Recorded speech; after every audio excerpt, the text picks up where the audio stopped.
Hey, everybody, welcome back to Choose Your Fighter, where we talk to candidates who are working to flip seats from red to blue. Please introduce yourself, what you're running for, and when your race is.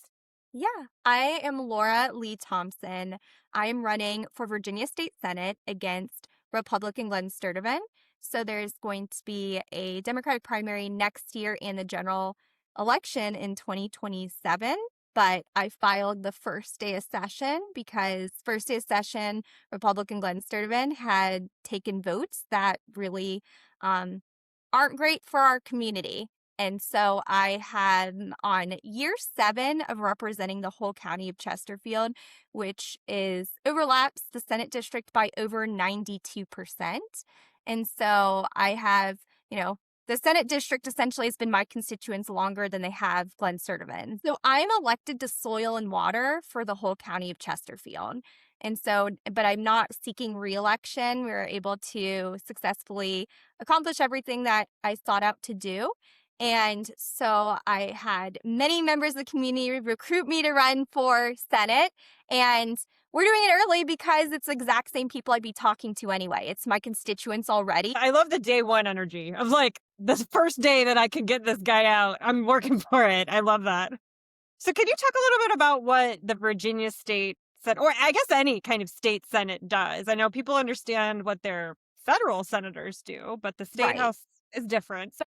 So ironically, in 2009, I had an internship for Virginia State Senate as senator, and it overlapped the district I'm running in. Oh, Ironically, I've already worked in the office of the same area of Senate District 12. But essentially, how it works is they're creating state laws, right? So there's local, state, and federal. But the state laws really affect the day to day people. It could affect education, healthcare. And so in Virginia, we have 40 state senators, we have 100 members of the House of Delegates. And so there's certain legislation that senators introduce and then passes off to the House, or that House introduces and it passes off to the Senate. And then the governor has opportunity to sign those pieces of legislation into law. There's also, constituents come and talk about, their concerns to the senators. Senators often represent their communities on subcommittees, so they're on different committees. And then those committees will vote as well.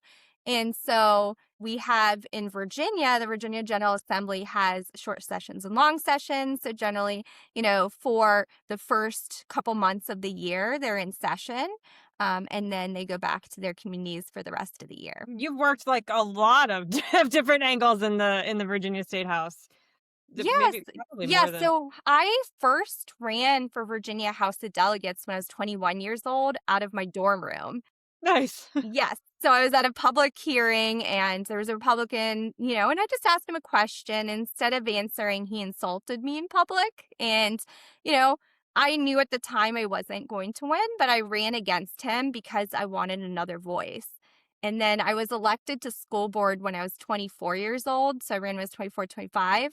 I was elected to school board and then ran for soil and water when I was 29, 30. So there are 5 of us, and I received the most votes out of all 5 candidates, and then won re-election with the most votes again with over 60,000. And so currently represent, actually the district I represent now is a larger population than the Senate seat I'm running for.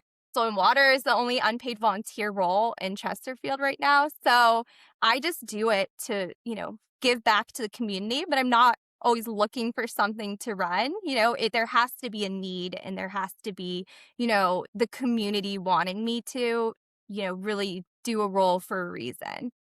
So, what was your reason for this? I know you said that day one of session, Sturtevant was introducing bills that were not great, but Right. that's not a good enough reason, really, to run for office and put yourself out there like Right. that and, No, and deal with all the absolutely. stuff that comes with it. So, what was the motivation? Yeah, so I think that, one thing is we as a society really, need to show kindness, and there's a lot of hate, there's a lot of anger, in the community. There's a lot of fear, there's a lot of economic distress, a lot of economic issues that, aren't being addressed. And I think that when you're in this place of, trying to make ends meet, trying to make sure that, you can have those great relationships with your neighbors. It's important that we have leaders that share those values. And so for me, I happen to be Christian, and so for my Christian values, it really comes down to kindness. And we have a senator who on social media, on his Senate Facebook, is calling people clowns. I mean, he Mm, is actively calling people names. He is calling out our governor. It seems like a lot of political bullying, and simultaneously, we people have actual concerns in the community. And so I think that we should spend more time, really focusing on how can we make people's lives better. We're all adults here. We don't need to act this way. And so I just don't see him as a representative of our community that's aligning with our community. And the districts were, I think, he kind of gave this, oh, I'm, this moderate, I'm just, good Christian guy. But his social media and his votes are just really not aligning with what the district has wanted. And yeah. I think we see that, the district voted for Trump by less than 1%, but they voted for Governor Abigail Spanberger by a huge majority just in the Senate District 12. She received over 10,000 votes more. And so it's really clear that, we want to have someone who's going to fight for, the values of the 12th district. Yeah. So what sort of legislation do you think you would be focusing on? He dumped some bad bills on us on day one. What would be your good day one alternatives? So I think that, for us starting 2 years out, part of what we are doing is we're on a listening tour, right? So we have so many people who just run for office. This is what I'm going to do. But they don't actually look at, the feasibility, the affordability, like how are we going to implement what we want to do? And what does the community actually want? So I've been going to community meetings and talking to a lot of community members to really address what those direct needs are. There's some overarching themes and that we've been hearing. So one is that we've had a lot of issues with fear of school mass shootings and just safety in general. And so, I hid children during a closet during a school shooting, and when I was 17 years old. And so, no child should be, fearing for that. Another thing is affordability. So, childcare costs are, you know, pretty Mm, expensive, and what can we do to address those costs? There's um, kind of tying into that empathy piece, some schools have childcare centers that are part of their high schools. And so they have different instructors that work with students and, run different preschools or, preschool programs. But looking at, how could the state provide support for those programs or for growing those programs, because it'll also help teach our students different skill sets that are very helpful. I don't hear a ton of like culture war stuff in any of that. That all sounds very like normal. Yeah, I mean, the reality is, like, culture wars, they're there, right? And it's, we have to protect the everyday individual. I think that, Glenn Sturtevant wastes a lot of time on culture wars. Agreed. He introduced a bill that died in session in committee that was a opt out. So students, if it was approved, students could opt out of education if it was around the LGBTQIA community. But, when teachers are teaching, it's like, yeah, if I'm talking about someone, I'm not thinking, oh, this person's gay, and Mm. it's like, does a teacher need to stop and be like, wait, who's opting out? I'm going to talk about someone who's gay, like we don't need to go into the classroom to that extent, especially for vague legislation that, like, how is this going to be implemented? Like, is this going to take time away from our education? We already need to develop students for, a differing and growing economy and for what our jobs are going to look at like. And it's like, do we need to focus on that piece of it? No. And if that's the kind of legislation he's introducing, Yeah, it's there's like better. virtue signaling. Yeah, yeah. Like, And so, eh, right. And if you're introducing something that's dying in committee, I mean, what are you doing anyway, right? Like, let's come up with things that really will benefit our community that, pass through General Assembly and can make a difference. So what does a listening tour look like? I mean, you got a lot Yes. of time, so you're gonna go out and do what does that look like? Yeah. Yeah, so we don't have like a direct like here's where we're gonna go. It's just as we go, we're just telling different community groups like invite us. I'd love to listen, love to get your thoughts. We're planning to also be at different, coffee shops and virtual meetings, just opening it up to community to talk about those different issues. Because I think a lot of times when someone decides they're gonna run for office, there's so much that goes into putting together a campaign. This is my fifth time running, so I understand what goes into it. But generally, there's so much that goes into going campaign. You're thrown into it, you're knocking on doors, you're doing it. But the reality is, coming up with those sound bites is like, this is what I want to do. It sounds great. And then you're in and you're like, oh, how am I going to do it? So for me, it's really about taking that time, that extra effort to really understand that, the intricacies of the issues that the district cares about. This district is very diverse. We have kind of the outskirts of Richmond, and we have more rural parts, like, different parts of Matoaka. We have, Swift Creek Reservoir.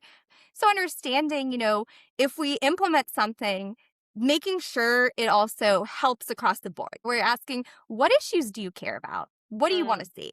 And so that's really what we're focusing more on. And has what you've heard so far been like the affordability stuff that you were talking about earlier? Yeah, Childcare, so all that? Yeah. affordability, we've been hearing, agriculture, we've been hearing, it just really depends the part of the district, to be honest.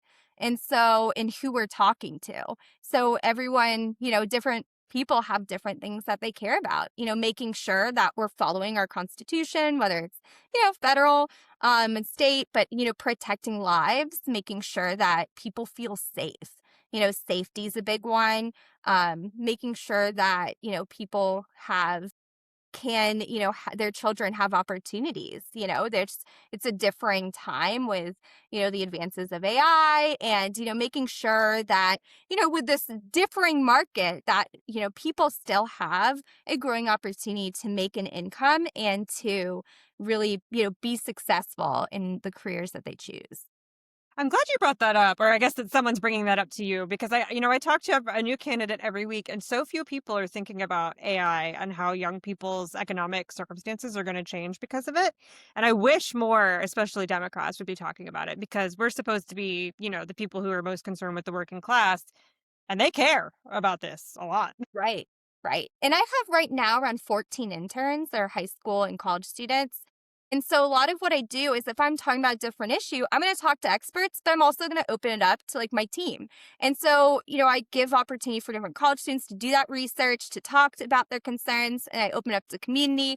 But it gives that also young voice and perspective because I like to get a whole, range of perspectives. And then it helps me kind of, be able to track like what industries are hiring more, what industries is a little more stagnant. So it's something that I just, have been able to see more so because of mentoring so many people. So, are you talking to Republicans as well in your listening tour? Yes. Do they show up to talk So to you?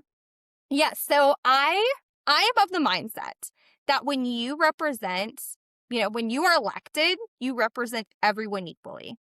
Mm. So, although I am, seeking the Democratic nomination, I also, plan to be a senator for the whole district, and I am elected to all of Chesterfield. So, for me, I value all voices and all opinions. That doesn't mean that every vote I take, that doesn't mean every stance that I have, everyone's going to agree to or agree with. But on the baseline, those basic things that, I'm really focusing on, I think that an overwhelming majority of the community do agree on.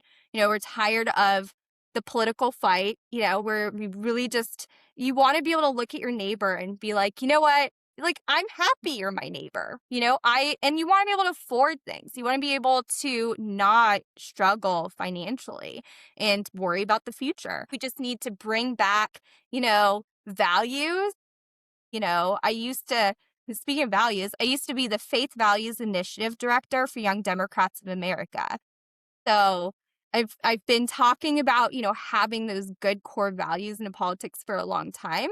Uh, but it also comes from, root of my ancestors. My great grandfather, he came to the United States and he was the only survivor from his family The rest died in Auschwitz. And Mm. so my Jewish family came to the United States for safety. And so for me, when it comes to government at the core, the us against them mentality, it's just, I don't, it's just not something I've subscribed to. It's important to still listen and understand where people are coming from in the district. Mhm. Well, if you wanna win a purple district, that you don't really have a choice. Math is math. You gotta listen to who you gotta listen to, you know? Yeah, So what can people do to support your race? You got a while. yeah. So we do and we don't, right? This is probably one of the most competitive districts in Virginia, if not the most competitive district, and probably one of the most competitive districts in the nation, right? So, like, usually a district, there's R plus or a D plus, and we know where it is. And we know it's like, okay, it's a swing district, but leans this way, leans that way.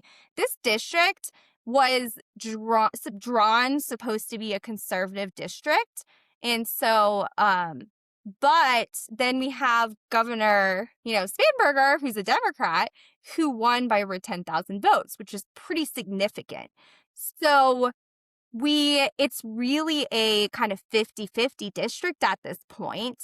And so with it being so close in line and with, Senator Glen Sturtevant knowing that he's likely going to lose, he has a fundraiser in May. He Mm. is actively campaigning. I have a fundraiser in May.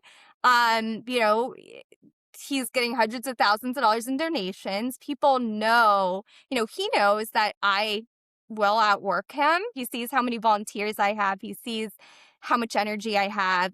And so it's really kind of all into it, right? Like I'm 36, he's in his early 40s, but it's important that we have someone that, gets him out now because he's a first term incumbent. If we don't win, which are going to win, but we don't need him to become a career politician who's there till he retires. We're asking for money. We are. And, sometimes someone might be like, I just don't have anything to give. But the reality is $1 is something, right? And if, 100 people give $1, that's $100. So it's really, raising that money. The community, I have a lot of, just educational campaigns on like, how do you register to vote? What are the elections this year? What's going to be on your ballot? And then also, just making sure that folks know, because we have so many elections this year.